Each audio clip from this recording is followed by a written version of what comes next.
they looked at using BFR on the thighs, and they squatted, it was twice a week or 3 times a week. So they did 5x5. So a bit more of a traditional strength training program on professional rugby union play. So we're getting closer to our elite athlete population or athletic population.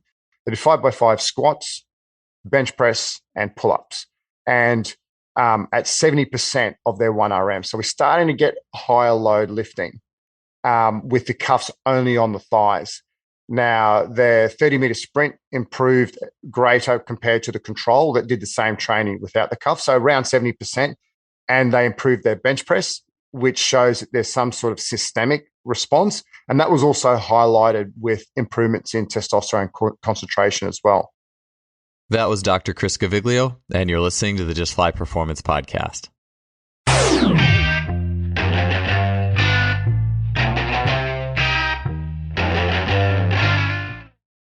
Today's show is brought to you by Lost Empire Herbs. You can get 15% off my favorite herbs for well-being and athletic performance by heading to lostempireherbs.com/justfly. About 3 years ago, I got into herbalism after having Logan Christopher on the podcast, starting with the Phoenix formula, which literally had my body buzzing after I took it. Not in a jittery way, like coffee, but in a way where I really felt the herbs working with my body. Within 2 weeks, I was already noticeably stronger in the weight room. And ever since, I've made herbalism a regular part of my training regimen. I've totally ditched any sort of caffeine-laden pre-workout, and I really enjoy using supplements that come directly from the earth. Lost Empire Herbs was started by Logan Christopher and his 2 brothers to help bring back the lost empire of nature and our connection to it, and to bring the power of herbs to the general public. Again, if you want to see my favorite herbs, such as Shilajit, which has been mentioned by other podcast guests on this show, Phoenix Formula, and more, as well as get 15% off your purchase alongside a 365-day money-back guarantee, head to lostempireherbs.com/justfly. Welcome to another podcast. Thank you so much for being here with us. If a training tool costs thousands of dollars, it's hard for a lot of individuals to rationalize getting that piece of equipment as a regular part of their training. The nice thing about blood flow restriction training is that it is relatively inexpensive. This is a training method with solid benefits without having some of the big price restrictions that other training technologies might bring forth. So I'm excited to talk to you guys about this today. Blood flow restriction training has been a training tool that I've had or had on my radar for some time. Many years ago, I heard about these fast twitch muscle increases that were being found with these studies. But granted, at the time, I believe the initial studies with BFR were older or elderly populations, or perhaps even untrained individuals. I'm not sure about that. But there wasn't a lot coming out at the time that I was aware of high-level athletes using this with higher training loads. But now there are. You may have heard in the teaser, Chris Gaviglio, our guest, talking about just that, how BFR can allow lighter training loads to be used, but achieve great results. And in my journey as a coach, I've seen athletes such as a high-level Olympic swimmer who had achieved many gold medals, who loved using blood flow restriction training. I've seen or heard results from Nikolai Morris when she was on the show of having a 100-meter freestyle swimmer drop 1.5 seconds on his time, which is outstanding in the course of utilizing blood flow restriction training. I know several of my coaching colleagues use the method and enjoy it. And I also have, in the last few months, used some upper body cuffs myself and have really enjoyed using them. So to approach this topic of blood flow restriction training, I can't think of a better guest than Dr. Chris Gaviglio. Chris is currently a senior strength and conditioning coach for the Queensland Academy of Sport and works with Olympic-based sports and athletes. Chris has been involved with elite sport for over 15 years, working across multiple Olympic sports, as well as professional football in both the northern and southern hemispheres. Chris also has provided applied sports science projects for the athletes he works with, particularly in the area of salivary hormones, passive heat maintenance, warm-up strategies, power strength development, and of course, blood flow restriction training. On the show today, Chris will take us into many topics of BFR, including its mechanisms and its many benefits, as opposed to methods of pure mechanical stress or pure neurological power and output, such as plyometrics, sprinting, heavy strength training means, which those items do tend to dominate a lot of what we talk about on this show. BFR is more of a physiological-based stressor. And through this discussion, we can gain an appreciation for the contrast of physiological stress to the more mechanical stressors out there. Chris will finish the show talking about how coaches and athletes can integrate BFR training And he also gives many anecdotes and points of research on how BFR can improve strength, speed recovery, and improve athletes' rehabilitation rates from injury. Finally, before we get started with the show, our sponsor Simply Faster is doing a BFR cuff giveaway, which is the valid airbands. So if you'd like to get in on that giveaway, which lasts until November 11th, you can sign up for a chance to win a free pair of cuffs by going to this link, bit.ly/freebfr. So that's bit.ly/freebfr. That'll take you to the Simply Faster page where you can sign up for a chance to win a free pair of BFR cuffs. So you can try an entry-level version of this technology that's not just using squat reps for yourself and be able to get in on understanding this element of training the human body. Just a quick disclaimer and note before we get started. Research has shown that blood flow restriction training, when used properly, is a very low-risk venture. I think we know that every form of exercise has some risk to it, especially if we mismanage it. And so therefore, I recommend understanding that there are some contraindications to blood flow restriction training, such as blood clots, for example. And it's very important to understand that those do exist before you get into the method. A lot of the app-based cuff systems will have a list for you, but I've included some extra information on BFR safety and protocols that I've posted in the show notes on justflysports.com to accompany this episode. Chris, man, it was really cool hearing about that anecdote you were telling me of how you adjusted your training with COVID, with a lack of heavy barbells, as I think a lot of people experienced. Tell me a little bit about some of the experiments that you were doing with your training in that time period. Yeah, thanks, Joel, and thanks for having me on board. As I said, long-time listener, first-time guest, so always excited to be on board. And so, being a strength coach at home, I have a reasonably well-equipped gym, and all these wonderful presentations were coming out on all these at-home training programs, and the one that really stuck out in my mind, and all these things were on Zoom. So there was Alex Natira's run-specific isometrics. You know, how good was that? You know, he used an isometric strap, and away he went and created some really good practical things that you could do, you know, with a $10 strap, which I actually had an athlete break one. But we can talk about that one later on. So it's quite amazing.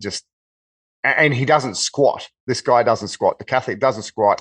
Anyway, break a strap. Anyway, back to the story. So, you know, so during COVID, I'm at home training with my gym, and like I'm seeing all this good stuff. Like, you know, all the, you know, Jay Schroeder's got all this long duration isometrics. All these presentations are coming out, and I'm going, well, the proof of the pudding is like for me to experiment. I'm starting to get really inquisitive. You know, Verkhoshansky's books on, you know, specific strength training, reading about isometrics, but the supersetting with plyometrics, and I just started to think, well, if at the end of the day we're lifting load and it's about stress, I need to stress the system. So I'm going to challenge myself to no more than 40 kilos. I'm going to use many bands as I can get my hands on. I'm going to use my isometric strap, BFR, which we'll talk a bit more about in a moment, because that's a stressor. You know, normal traditional weightlifting, that's our mechanical stress, the load on our body. BFR is a metabolic stress. So I'm thinking stress is still there. You know, coming from a track and field world, you'll love this. You know, I love my plyometric training. Really love jumping. I've got one dodgy knee, but I've got one good knee, so I can do as much as I can, and I can do as much upper body as I can. So I started piecing all these bits and pieces together, and really fascinated with the long duration isometrics as well.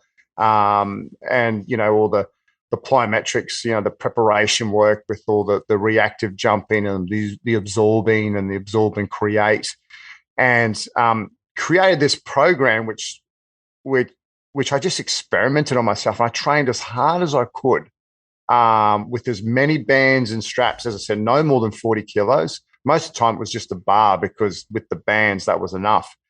And I had all this testing data leading up to it, because as a older ex-athlete, you know, I need something to keep myself going. So, you know, I'd have all this submax velocity data I'd have pogo data, I'd have vertical jump, isometric, single leg push.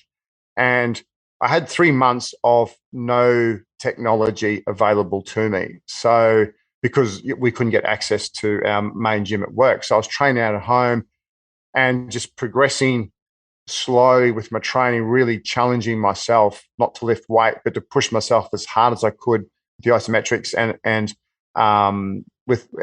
how much plyometric or jumping work, lower and upper body, can I do? Anyway, came out of COVID and got back into the gym and found that my isometric push data was just as good, if not better. My single leg hop over three multiple jumps improved. Was it technique or was I better? Not quite sure. My bench press, this was really interesting. All my submax test data up to 160 kilos was better than it had ever been. So I've got all this, as I've gotten older, my ability to do a 1RM bench is declining, unfortunately. But I've got this, it was probably about 5 years ago now, I benched 194 kilos. And I had all this submax test data. And when you plot your submax, and it predicted I was 0.7 kilos off. And I thought, wow, this equation really works.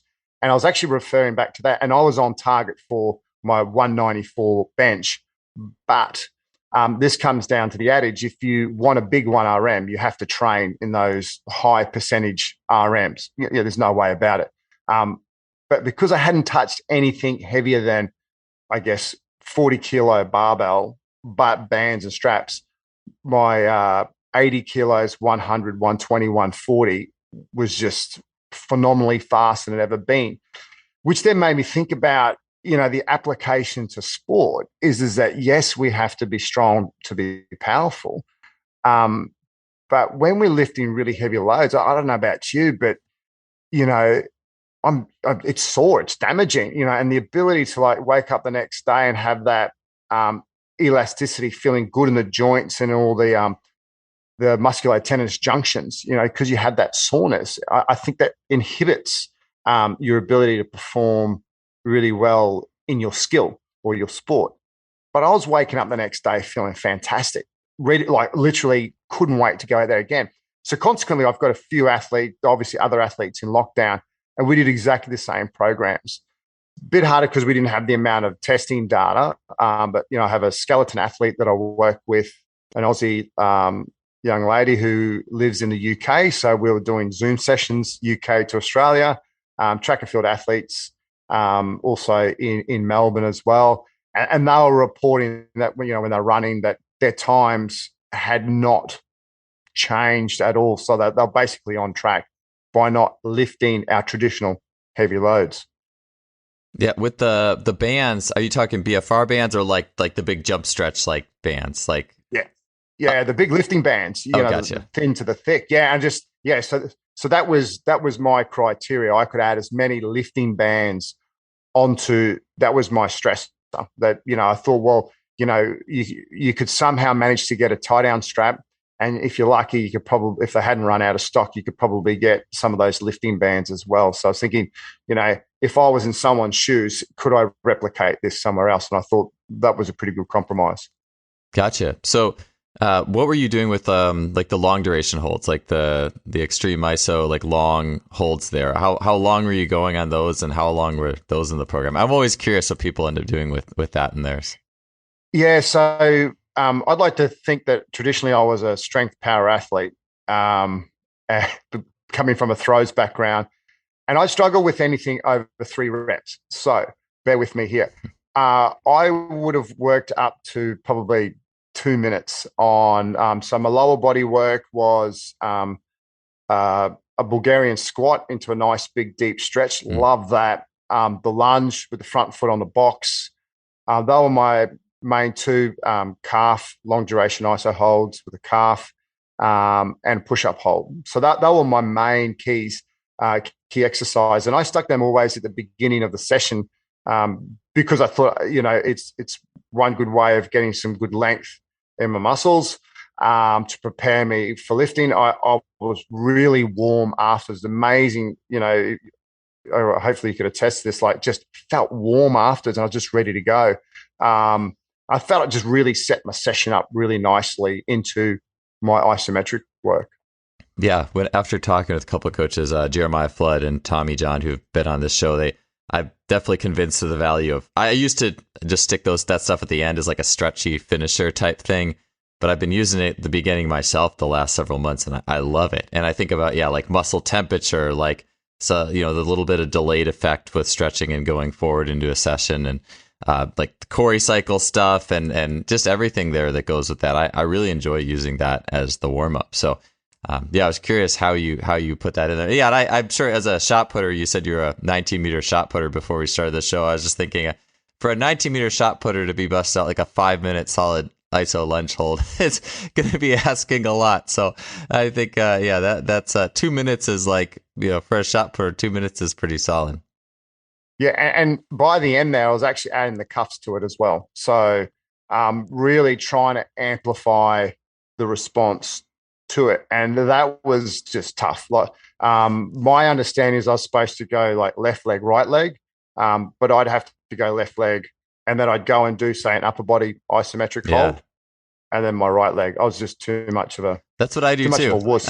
No, that's what I do too. There's nothing wussy about that. I feel like because to do left, like if you do those, you should be like trying to actively pull into the bottom and like really trying to feel the good position. And if you do it's not just the front leg you're working both legs. And I always, if I switch legs, I'm just dying on I'm not able to actively engage. So that push up in the middle, that's always the thing or whatever. So that's cool. Cause I haven't heard anyone else actually say that that's what they do. So it's cool to hear that.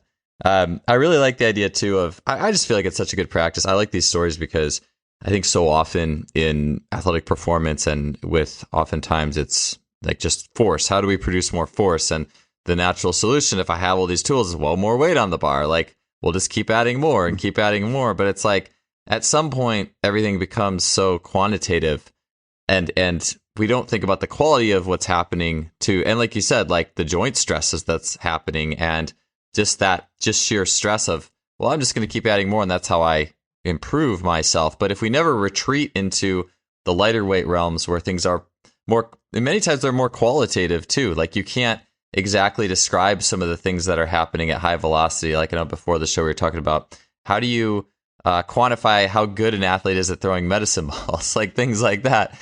Like if we never take these retreats and waves from more periods of quantitative to periods that we don't have some of these high force tools, I think we really limit our learning and as well as too just a lot. I mean, in athleticism and so many situations, you don't take your weights with you, but the vast majority you don't. The vast majority you just have you and your body weight, maybe a light implement that you're using.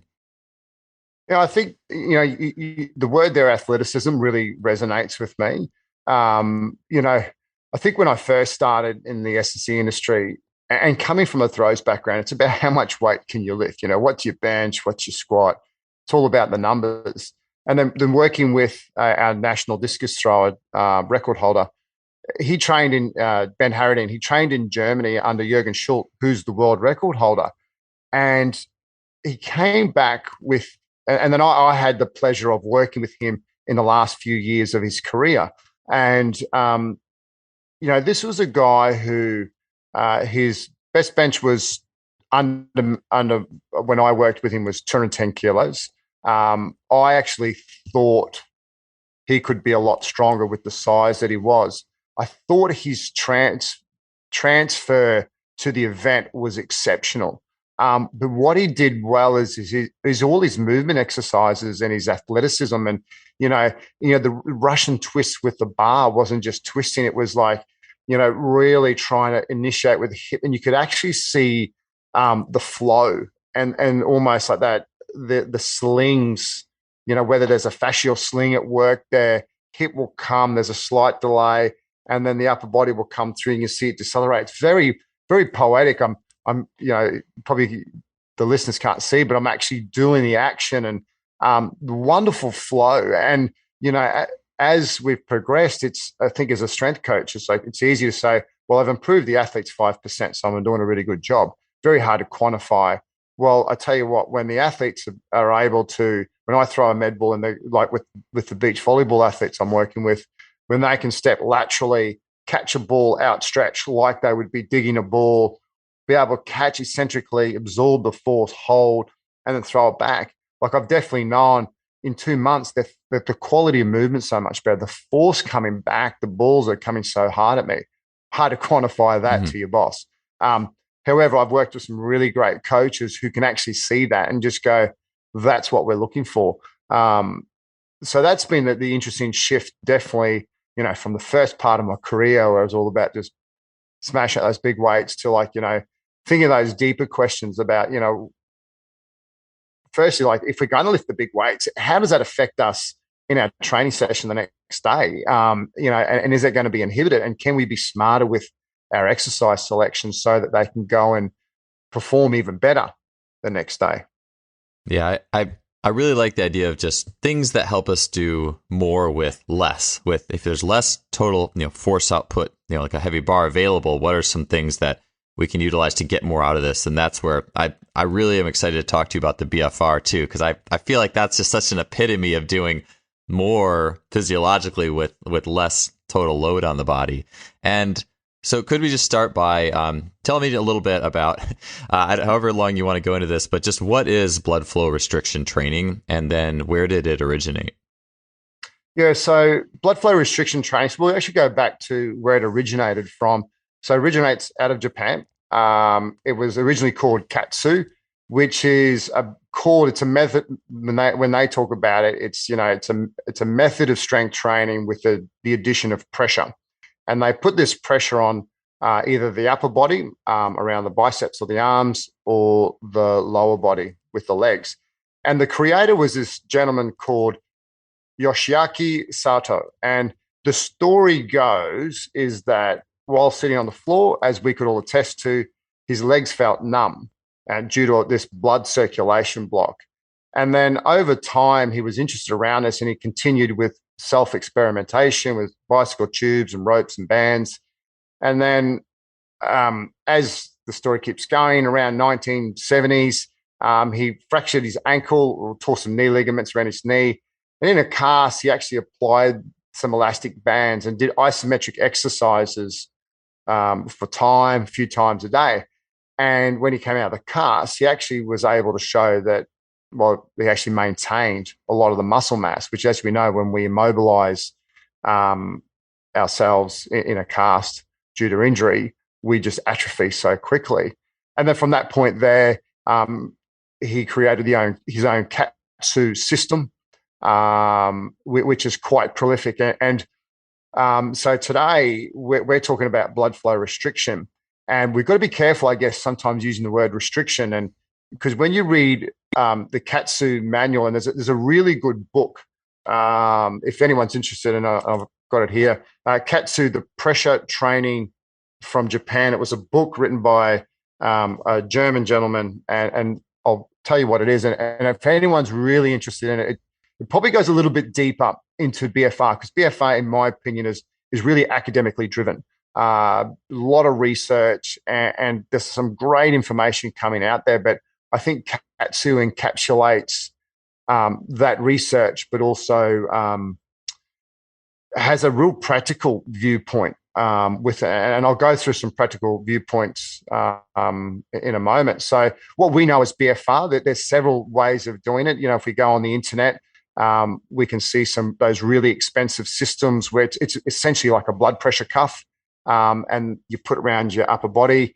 And then, if we're looking at our really expensive systems, it's called a Delphi system, and it has a pump which regulates the pressure throughout the whole movement. So we calculate our training pressure, and it's always a percentage of arterial occlusion. So I think that's a thing that I think people hear the word restriction and go, oh, we're restricting blood flow completely. We're not actually doing that. We're moderating blood flow, or we're working at a percentage of our arterial occlusion.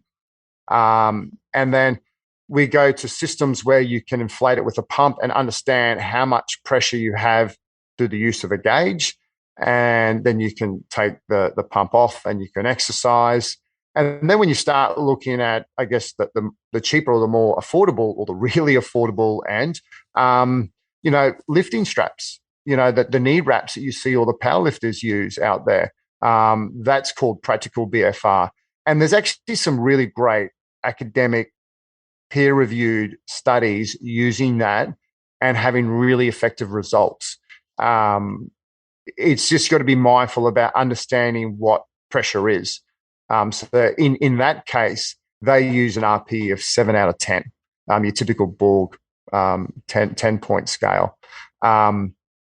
But you got to understand, what I think a 7 out of 10 is, and an untrained athlete, a 7 out of 10 can be totally different. And that's where, look, the KAATSU world really comes into its own. So they have like all these different cross-check points. So color of the skin, for example. So your color of the skin should be a nice reddish color. So if it's too tight, it's going to go blue, or it's going to go purple color. That would be true restriction, right? Like that would be the true, as per the verbiage, right? Yeah, definitely. And the other one is called capillary refill time. So because we have this nice reddish color in our skin, so if we're doing upper body BFR, it's on our palm. So you just press just that nice big fat pad under your thumb. You'd press it in, it would go white because we're pushing all the blood out of the capillaries, and it should refill in around 2 to 3 seconds. If it's 6 seconds, it's a little bit too slow, and so that's too tight. And if we're doing lower body training, it's on our VMO, on our nice tier. You just press there, and you should see that same kind of effect. And little things like, are we getting appropriate fatigue across the sets as well? So I haven't answered your question yet. So I've gone a little bit off track there, but I think that's, I'll give those little anecdotes about KAATSU because I think it's fascinating because they do go a little deeper and probably a little bit more practical in my opinion. And then we'll talk about the repetition scheme as well. But so as a result, back to what is BFR doing? We're partially restricting blood flow. So what that enables us to do is you're actually restricting the venous return of the blood from your muscles. So the blood flows freely into the muscle. That's the arterial blood flow, but you're restricting it coming back out. So consequently, as you can imagine there, you have this slight pooling of blood. But the other really interesting thing here is we're creating a localized hypoxic environment because there's less oxygen getting to the muscles. And this increases metabolic stress. And that's what I alluded to earlier is that this metabolic stress is key to creating the different responses with BFR that gives us the responses which are similar to high load lifting. And typically there's 5 more common ones. The first one is this increase in concentration of metabolites. And in low load, high repetition lifting, have you ever done BFR work before? Yeah, I have. Yeah, so you get that pump, you get that feeling of fullness. It's that lactate accumulating, and that feeling of fullness, or more so the lactate. They talk about that being a signaling molecule, and this is all about just pathways and activations, and that pseudo hormone or the lactamone has the consequent releasing of different growth factors. It helps regulate cell proliferation and differentiation. The second one is hormonal responses, which is fascinating in terms of, how do we improve our anabolic hormonal response naturally? I think is really important because we know that it helps these hormones, anabolic response. Not only does it help correlate really well with strength, speed, and power, helps with protein synthesis for muscle growth, but also like testosterone, for example, is really interesting around behaviors and especially in athletes. So, if we have high levels of testosterone, we have increased levels of aggression, as it's known to be.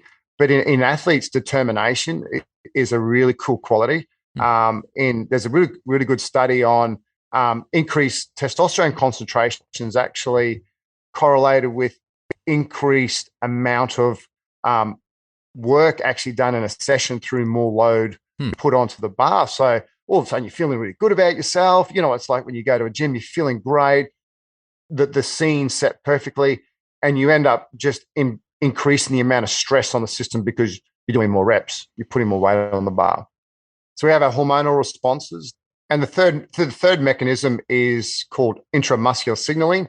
And this is just the different stimulation of intramuscular signaling pathways, which is independent of those hormones and the different growth factors. You know, so we're talking here heat shock proteins, myostatin, mTOR pathways, which is just fascinating. You know, this is the stuff that, you know, heat shock protein is interesting. Side little note here, just around, you know, the role of heat, you know, post lifting, like the ability to use heat to increase the stimulation of the heat shock protein pathways. There's cool, I don't know if you ever remember a study, there was one where they had two groups and they did no lifting, but one used heat sheets to heat the muscles and the second had none. And those who used heat actually got stronger. Really?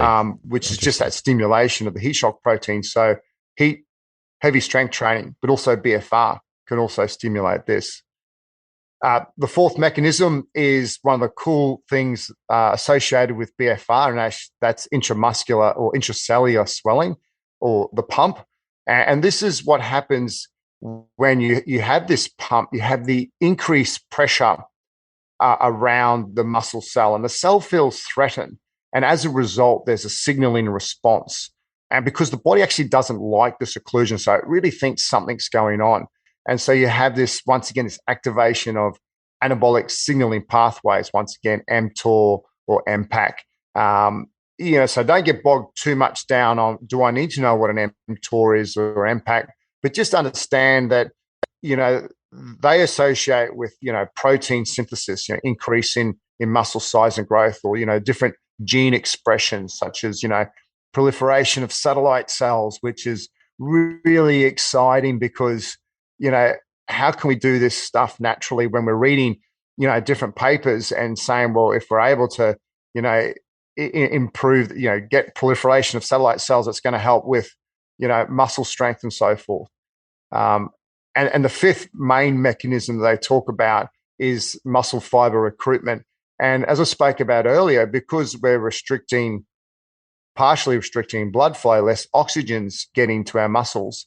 So our slow twitch aerobic fibers tire out quicker than normal, and our big type 2 fibers actually get innervated. And there's lots of really good studies out there that have actually shown improvements in type 2 muscle fiber contribution, which actually brings to me another study where I remember it said that you used a bunch of power lifters, and it was like type 1 fibers got hypertrophied and type 2 fibers decreased.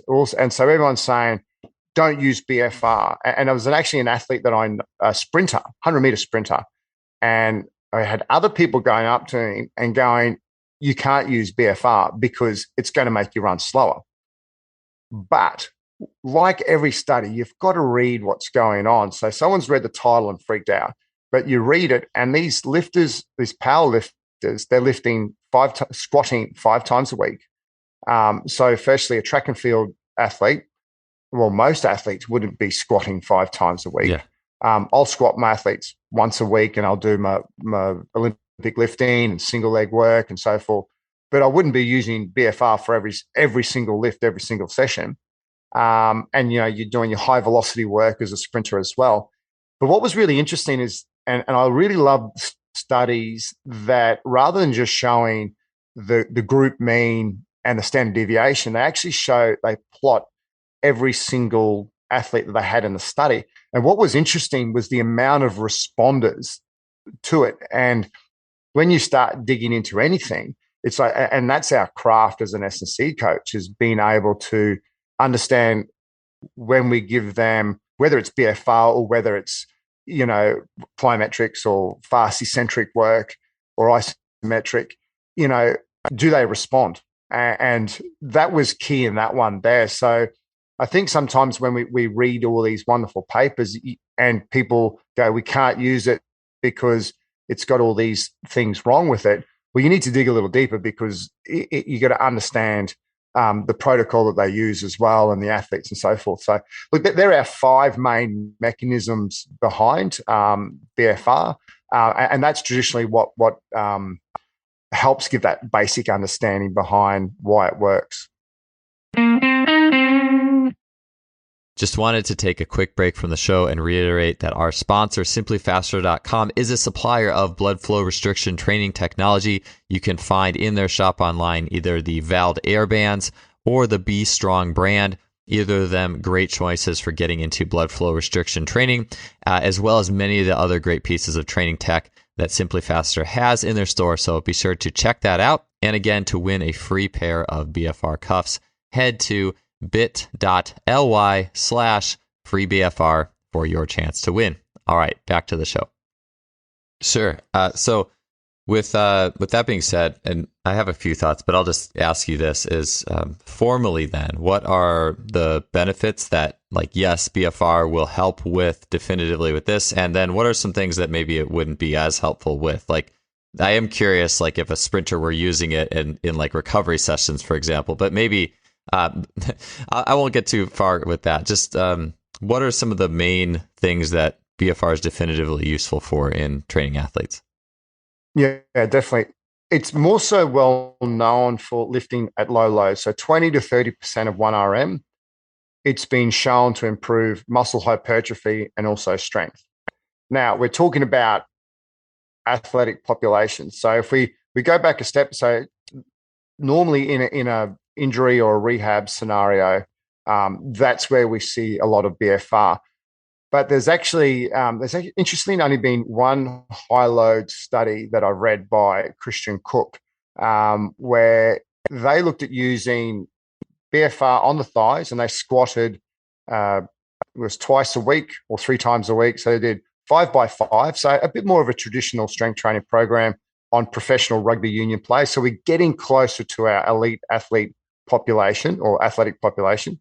They did 5 by 5 squats, bench press, and pull-ups, and at 70% of their 1RM. So we're starting to get higher load lifting with the cuffs only on the thighs. Now, their 30-meter sprint improved greater compared to the control that did the same training without the cuff. So around 70%. That's what we're being prescribed through all our literature, that needs to be our minimal percentage RM stimulus to create enough stress in the system to create the responses. And they improved their bench press, which shows that there's some sort of systemic response. And that was also highlighted with improvements in testosterone concentration as well. And it was also improvements in vertical jump. So when we start to think about, we spoke earlier when we get bogged down in the heavy load lifting. Now, in athletic populations, in my opinion, load is still king. We need to be prescribing, a high level of mechanical stress on the system that produces the best response. But could we dial that percentage RM down a little bit, still use the BFR cuffs, and therefore give them a little bit more ability, a little bit more juice in the tank, I guess is an easy word to say, for their session when they go and run? Because, as we spoke about earlier, when we go and lifting heavy, we're so sore that, and potentially that could affect us neurally even to perform our speed session the next day. So could we be smarter with that? So that's probably our first one. Now, there's some other really cool things. So, like, we talk about improvements in all our anabolic hormones, testosterone. So think about hormonal priming. How can we prime the body prior to when we train, using hormones as one of our key drivers, because it correlates so well with strength, speed, power, and also those really good behaviors that we want our athletes to exhibit: determination, willingness to train hard. There's other things around using it as a recovery modality as well, or actually prior to events. And this is using it passively. So we haven't even spoken about using this. So, we traditionally think BFR has to be done with exercise all the time. But passively, where you would do cycles of inflation and deflation, and it would be like, say, it's called ischemic preconditioning. And in this world, you traditionally would hold it for, say, 3 minutes on, 1 minute off.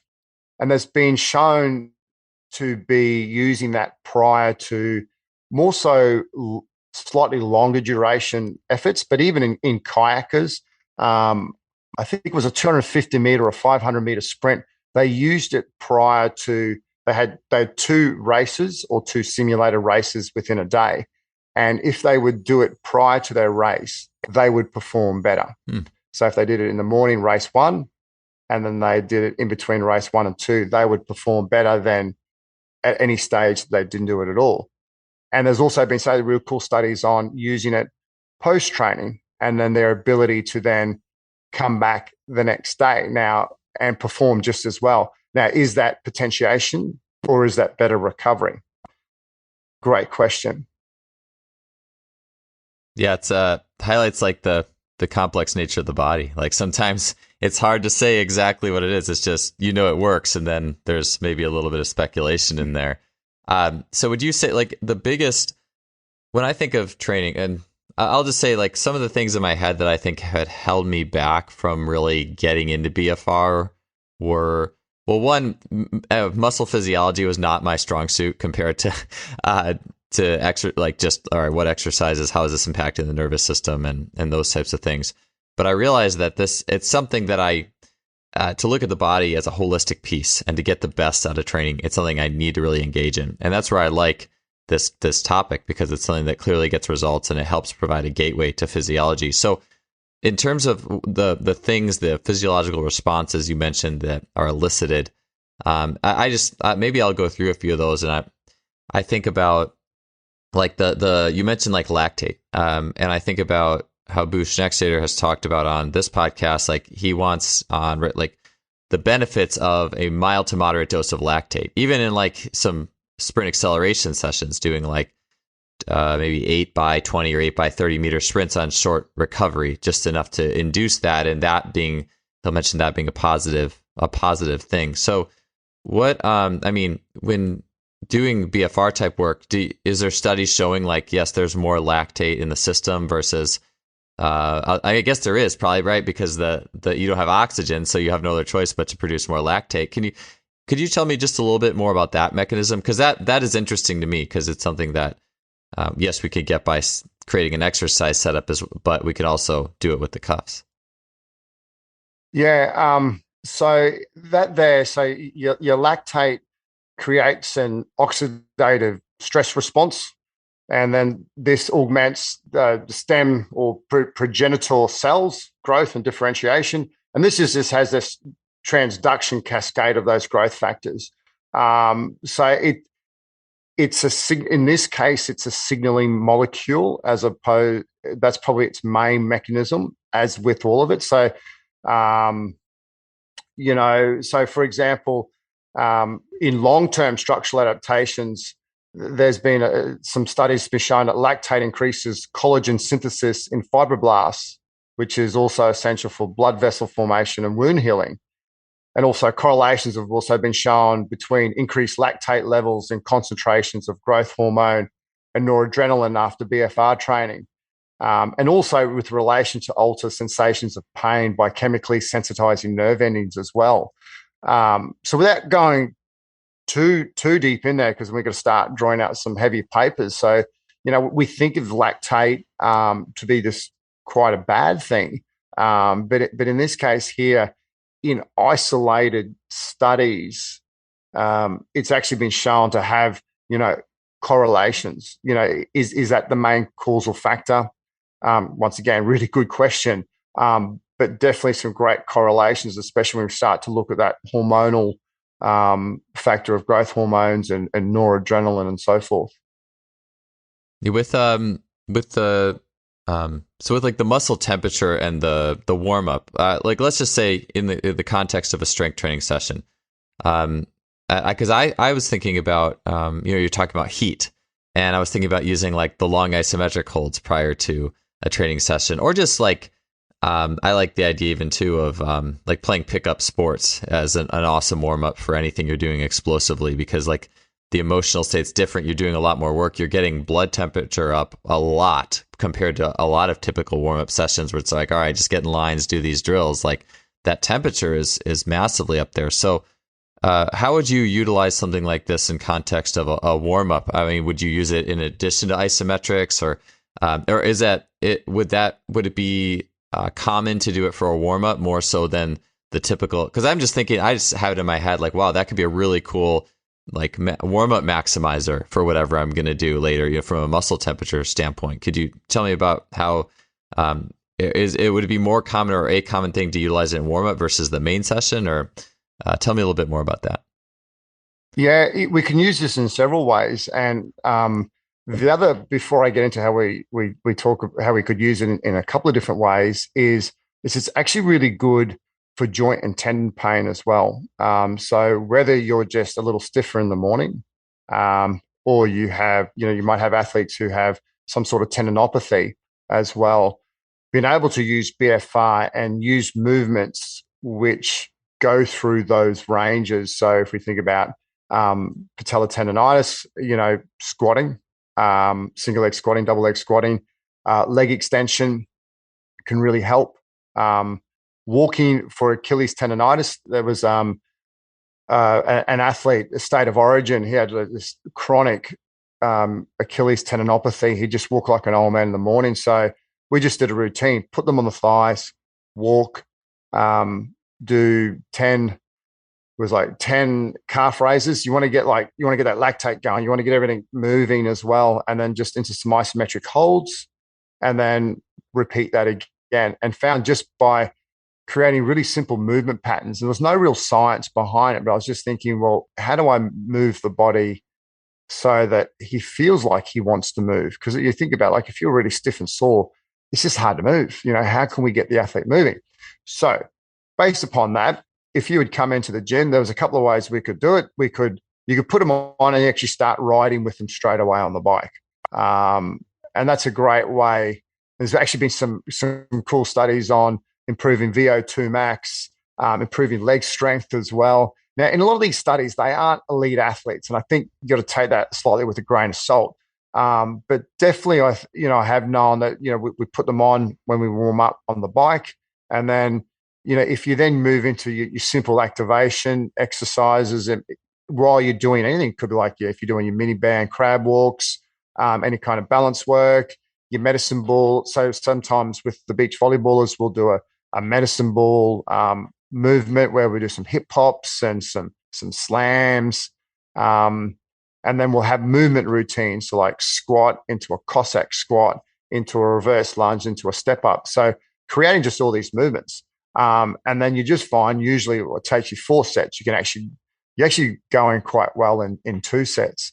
So you're just looking at what you would do normally for a warm-up, and you're just actually adding the cuffs in. And then we move into our main set exercises. If we're doing any kind of Olympic lifting, I don't have them on, partly because the bar will hit the cuffs on the way through. But, if it's a squat day, usually once to about 80, if we're going to lift above 80% of RM, traditionally we have them off.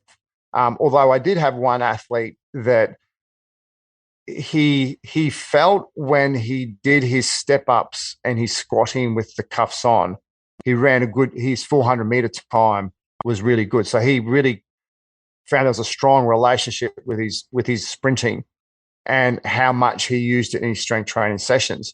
And he would actually lift very similar. It'd be like a 150 step up, or 150 kilo step up, and probably about a 170 with the cuffs off. And then we'd use that as our warm-up sets to our main set. So, 60, 70, 80% RM, and then we start our main set, and then we can take the cuffs off. Depending on the athlete, they might actually find that they're really enjoying that sensation. And if we're using really high loading, we might then look at using more of an intermittent pressure protocol. So what that is there's 2 ways of holding pressure. One is continuously. So you have the cuffs inflated the whole time, or, the bandage strapped on the whole time, or we use an intermittent protocol. So once you finish the set, you deflate the cuff or you release the pressure. if the mechanical stress is low, we need more metabolic stress to create the right environment for the signaling and activation of all the different pathways. So we need to keep that continuous pressure on the whole time. But if the intensity starts increasing, you can actually decrease or have more of an intermittent protocol.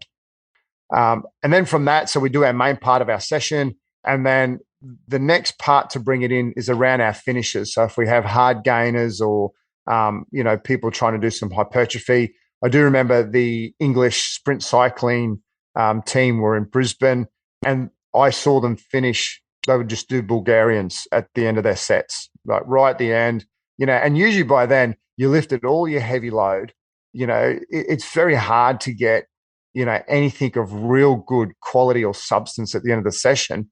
This is perfect. You put the cuffs on, whether it's upper or lower, put the weight right down and you put the reps up, and you're getting that response, that hypertrophic response that you're trying to look for.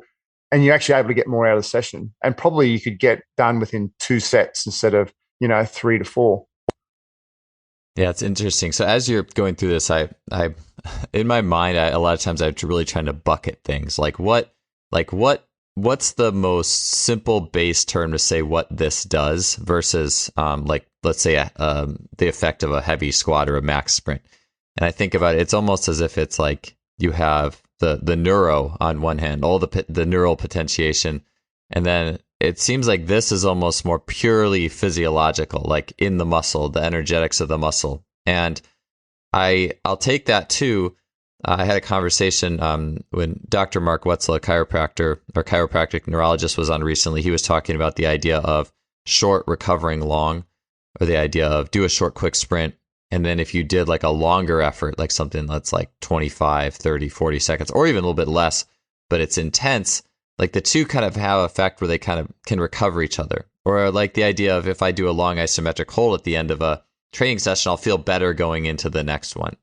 Or even a lot of Andy Egerth, track coach, was on the show talking about for some athletes, if you took out some of these longer sprints in the program, like a 300 meter-ish sprint, that they would actually get worse because that long sprint kind of brought them into this sweet spot, so to speak, where there was a little bit of lactate coming up in the system. And what I'm trying to say is I think about this type of work, the blood flow restriction. I had this whole entity as almost that sweet spot, if you will, where you're starting to get into a little bit of lactate and you're recovering the lower energy systems, if that makes sense.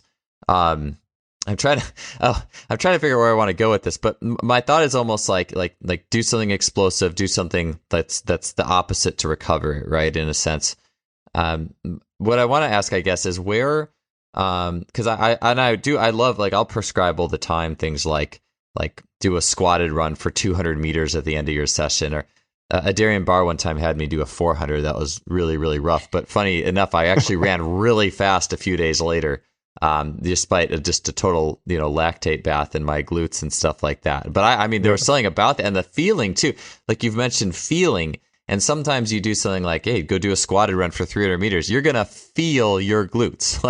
And I almost think of how you feel that in a similar way as what BFR enables. Like it's this pooling, this like, there's just this greater connection happening there. Anyways, what I was trying to ask is where, if you didn't have, like, if there was no BFR, like where would this happen in nature, if that makes sense? Like a 400 meter sprint, 100 meter freestyle, like where are the similar mechanisms or those spots in sport or cycling, right? Like, are there similar conditions that happen in a muscle at some of these key places in sport that we would see? Obviously, it's probably going to be harder to get there, right? Like you could strap on BFR cuffs and boom, you're there. But like, hey, you got to go run. Otherwise, you got to go run a 400 and you'll get it in the last 10 seconds or something. But yeah, I'd be curious your thoughts on that.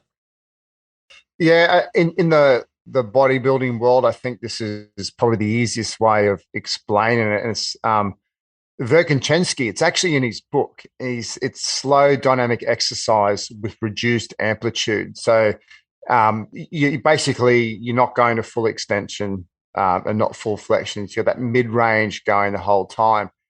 And what Verkhoshansky talks about in his book, it just impairs the blood circulation and keeps the muscle fibers tense, and that because you're avoiding relaxation, you know, you're actually be able to create that pooling effect.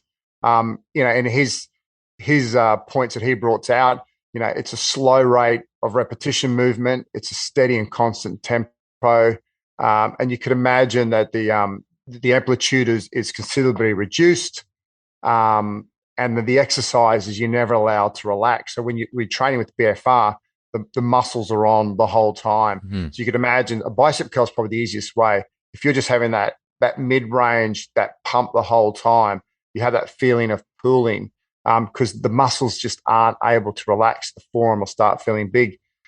Or squatting mid-range as well, and where the quads are just feeling full. And then just as you said about cycling, you think about that, when you're sprinting on the bike, you got that steady state, working quite hard, the lactate's pooling. You're always tense the whole time. There's no full lengthening of the limb. There's no relaxation. So that's probably our main areas, where typically that's where we would get something like that, or back into the original creator, where you'd sit down on and fold your legs. You know, that was really interesting. That's his original concept around Katsu, led on to BFR. Yeah, it's interesting with the constant tension, because I know track coaches have used like kind of bodybuilding style lightweight circuits to recover the other days, and it makes me think, yeah, like the constant tension being an important part of that. I guess like for an athlete like me, like very elastic, like I actually have to run pretty far, like farther than a person who was not very elastic, to actually get that physiological state. Because I think if it's dynamic like a sprint too, or it's just, you know, you get to contract, relax. You probably have to go a little farther before you get in that place. Whereas bodybuilding is, you can get there physiologically pretty quick. And then it seems like the bands is just, so would the bands really be, it's almost like if it will get you there faster, and it will get you there with less mechanical stress on the system, basically. Correct. Yeah. Cool. So one question I want to ask you quickly is there situations in the weight room, I've heard like mechanical occlusion, like doing a glute ham raise or a preacher curl, you know, are there situations where like just what you're doing might give you an occluding effect? Is that something that or any situations there possibly? Yeah, and that's why that reduced amplitude of movement is probably your best way. So, you know, if you want to get into it, you know, you're doing a Bulgarian squat, or you know, and actually you're staying under tension the whole time. You're staying down low. That's probably the closest that we're going to get to it.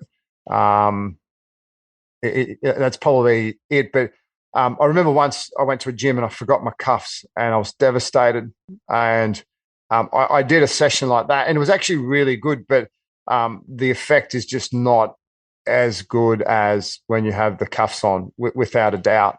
And we spoke about earlier about, you know, one of the things that people talk about also is a feeling of activation and supportedness around a joint.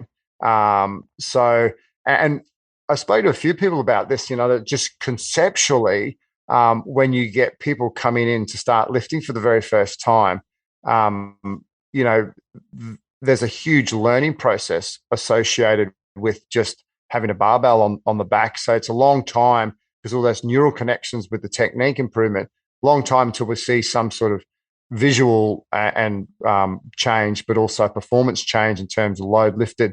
You know, just putting it out there, like, could we be using BFR effectively to get those changes physiologically within a muscle at a really light weight whilst working technique? So we're just doing barbell work with the bar on our back, grooving really good movement patterns, putting the BFR cuffs on at a light load, and the athletes are actually feeling those, has that feedback mechanism as well to go, I can really feel my glutes work, I can feel my quads active, or I can feel my calves working when I'm doing my calf raises. Conceptual, but and then do we actually have an acceleration of improvement from a performance aspect as well?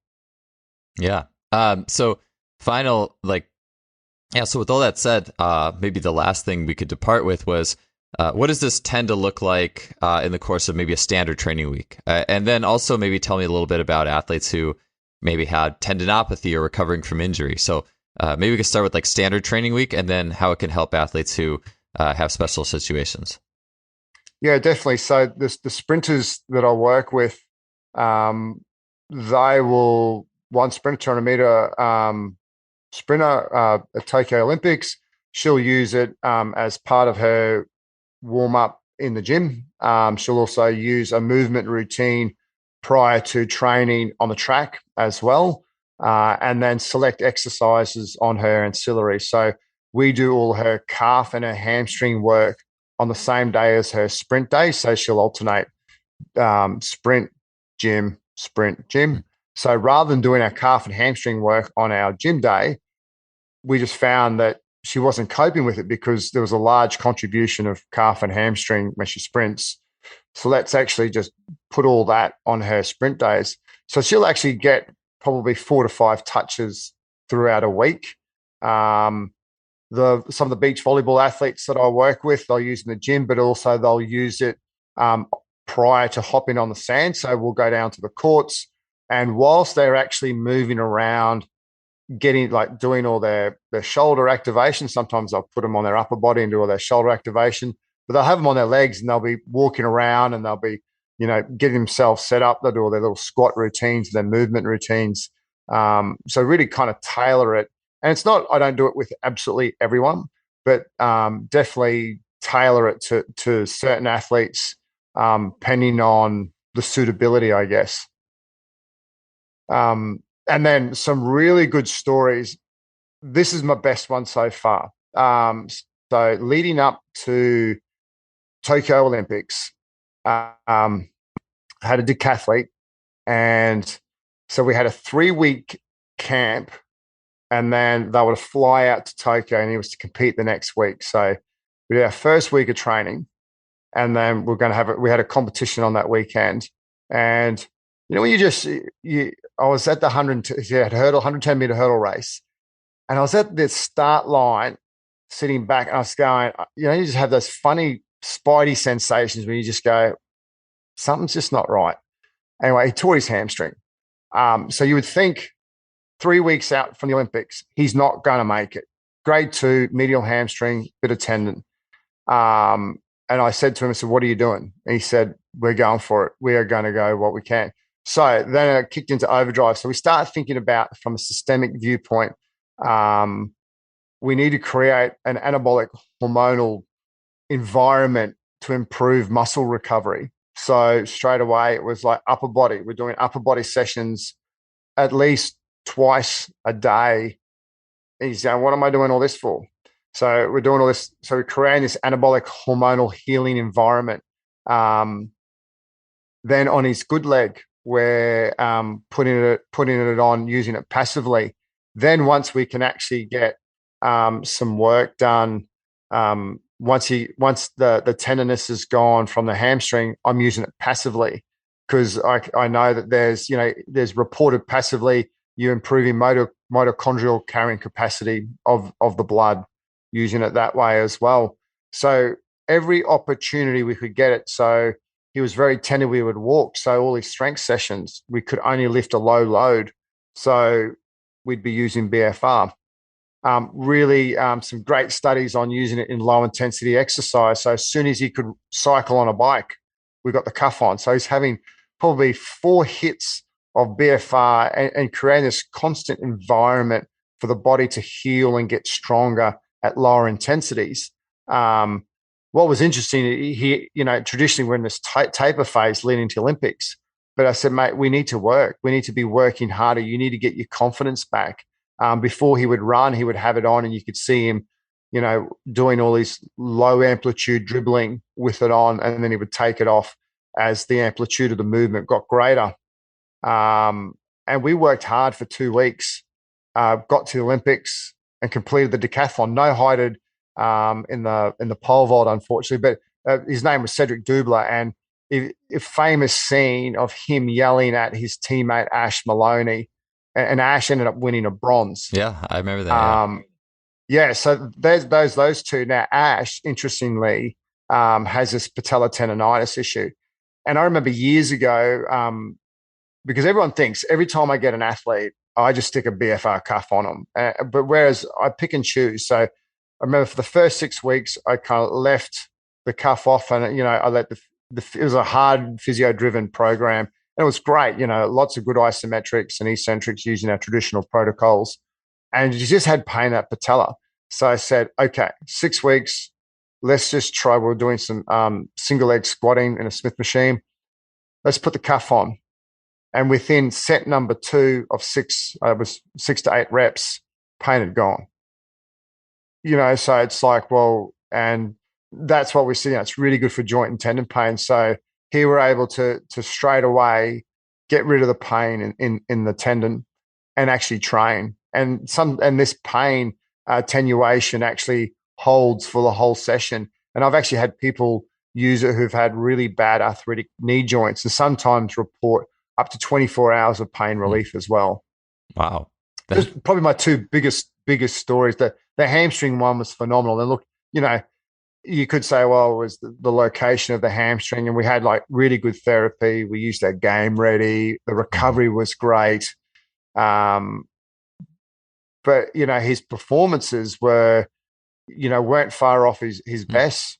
It was unbelievable. He even did some PBs in these throws. So I truly think the mechanisms that we're able to activate due to this BFR really contributed to him getting on the line and being able to compete for 10 events. Yeah, that's awesome. I mean, how do you if it's restricting oxygen and blood flow? I mean, it is pooling, right? But I would think with recovery, you want blood flow, right? I'm just curious how you reconcile that, or how that. I know you've talked about all the different cool physiological things that it does. I'm sure it could be a lot, those, but with less blood flow, or tendinopathy too, right? Tendons don't have a lot of blood flow. I'm just curious. It's interesting to me. Yeah, and so with the pain, it's the activation of the different pathways, which I guess is the mechanisms behind the use there. So it's not necessarily the restriction of the blood flow, but by this metabolic stress. So they talk about stimulation of the opioids and endocannabinoid systems. So you have increase in metabolites, and this stimulates muscle chemoreceptors and just activates your group 3 and 4 afferent fibers. And I'd have to go deep into physiology books, to go further in this conversation. I'm sure you'd have some guests who could take this conversation even further. But it's really, a lot of this comes around this hypoxic environment, or the increase in metabolic stress tends to activate these different pathways. Talk about, conditioned pain modulation. So it seems to somehow, because of this opioid or endocannabinoid systems, it has some sort of inhibitory pathway effect as well. And it's mainly because you're able to increase it's a stress, and really we're just using metabolic stress instead of mechanical stress. That's the way we do it. And then that releasing factor still, when you take it off, and becomes a really big systemic effect also. So really fascinating when you kind of think, well, hey, we're restricting blood flow, but we're actually getting some really good muscle recovery effects. But you do have this, the ischemic preconditioning is where you inflate, deflate. So you think about, your simple, Normatec system, or your compression boot systems where you have compression, relax. That has that recovery type feel as well. So using BFR in that occurrence has been shown to improve recovery also, in between, and improve performance in between bouts, which is just fascinating. So it's kind of like, by sitting there doing nothing, you potentially could be improving your performance just by inflating and deflating some BFR cuffs or using your knee wraps. Yeah, interesting. It makes me think about, if it's so powerful for those fast rehab situations, just the general effect on muscles is, even if, not rehabbing is powerful. And yeah, it's really an interesting. It's just really an interesting, especially getting into the physiology and like as opposed to mechanical stress, because so much of my coaching is just based off mechanical stress. And that's why I appreciate this conversation, because it really keys me into the physiology, and we want to train the whole system. So this is a really great, this is all really great information for me to learn. Lastly, so if people are interested in getting into this, how do you recommend they start? Like to length of time for sets and sessions and protocols? Like what's a good starting point for this from, I guess we could do a whole nother show on protocols, right? But if people just want to learn more and they want to get started, like what units to look at, or, like what, just give us a little bit of a heads up on where to start. Yeah, definitely. So typically what you would do is the amount. So if we're going to talk about units pressure, so Katsu talks about Katsu units in with blood pressure cuffs, millimeters of mercury. And one Katsu unit equals 1 millimeter of mercury. So when you're reading a paper and they say 200 Katsu units, it's 200 mils of mercury. So that's a nice little handy hint. The width of the cuff there's a few factors here. Width of the cuff plays a massive effect on the pressure. So if you have a really thin cuff that you're using, the pressures tend to have to be higher, because in a wider cuff, we're able to distribute the compressive force over a greater area. So we can use a lower pressure. So that tends to be a more favorable type of cuff to use, something a little bit wider. Limb circumference is probably our major factor which affects what kind of pressure we would use. So if you think about, if you have, a super heavyweight weightlifter, big, massive thighs, you would need at 50% of arterial occlusion. So we train at around 50 to 80% as a number, and that's cuff width dependent.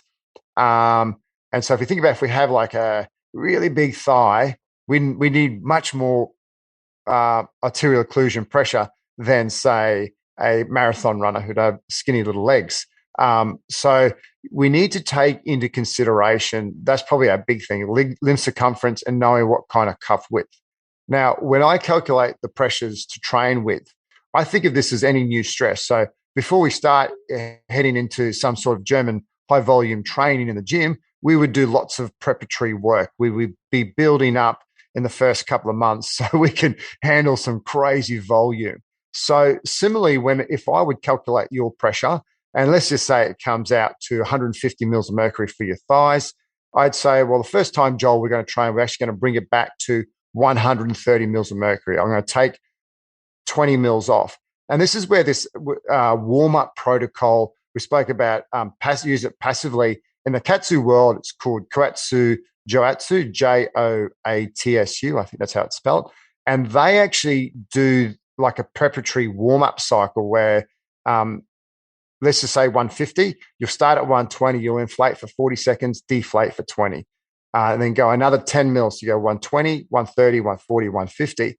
And what you're doing is you're preparing your vasculature for your upcoming main set. Anyway, however, saying that, so we're preparing your vasculature, especially for your thighs, and especially when it's cold. Temperatures as well can change pressures.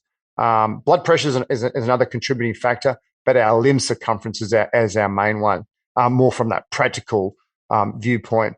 And then, so the first time I'm going to train you, rather than saying, right, I'm going to go 130 mils of mercury, and I'm not going to make you hold at continuous pressure for the whole time. So I'm actually going to inflate it, and then you're going to do 1, maybe 2 sets. If you're feeling like you're really struggling, I'm going to release the pressure, reinflate, finish set 3 or 4, and then deflate in between your sets. And then what I'm going to do is I'm going to build up the total amount of time that you're holding it continuously, because I want you to have a really great experience, and also because the pressure's it's 50 to 80%. There's lots of factors which go into this. And although we calculate that 150 might be right for you, the sensations that you're getting, 120 might be all that you can really handle.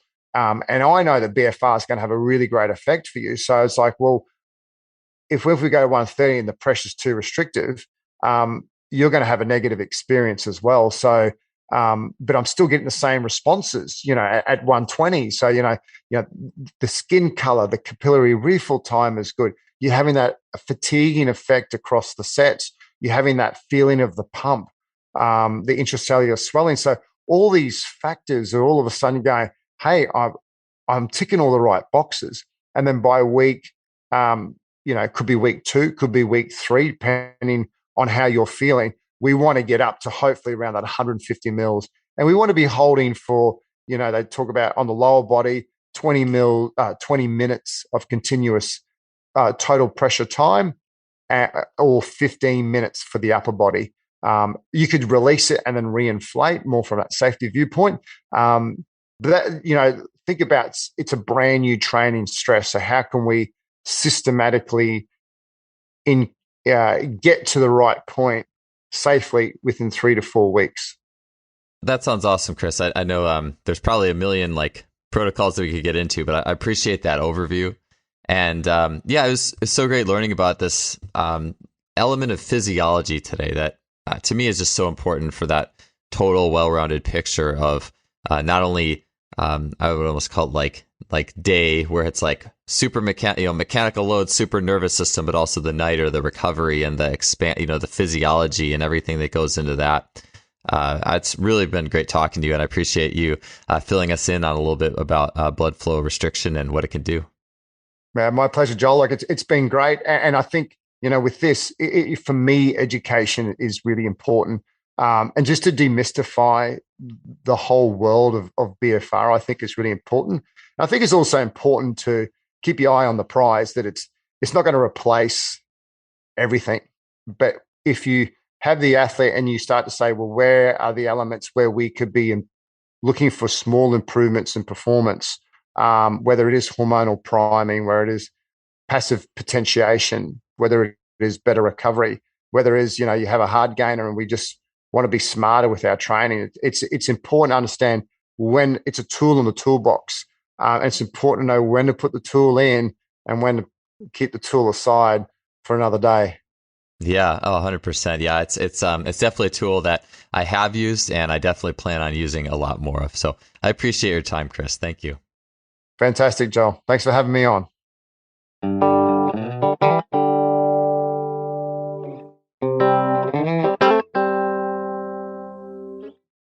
Thanks again for listening to the show. Just one last reminder, if you wanted to get in on that BFR cuff giveaway, especially after hearing of all the benefits of the training method, and you want to get in on that giveaway, which lasts until November 11th, you can sign up for a chance to win a free pair of cuffs at bit.ly/freebfr. That'll take you to Simply Faster's page where you can sign up.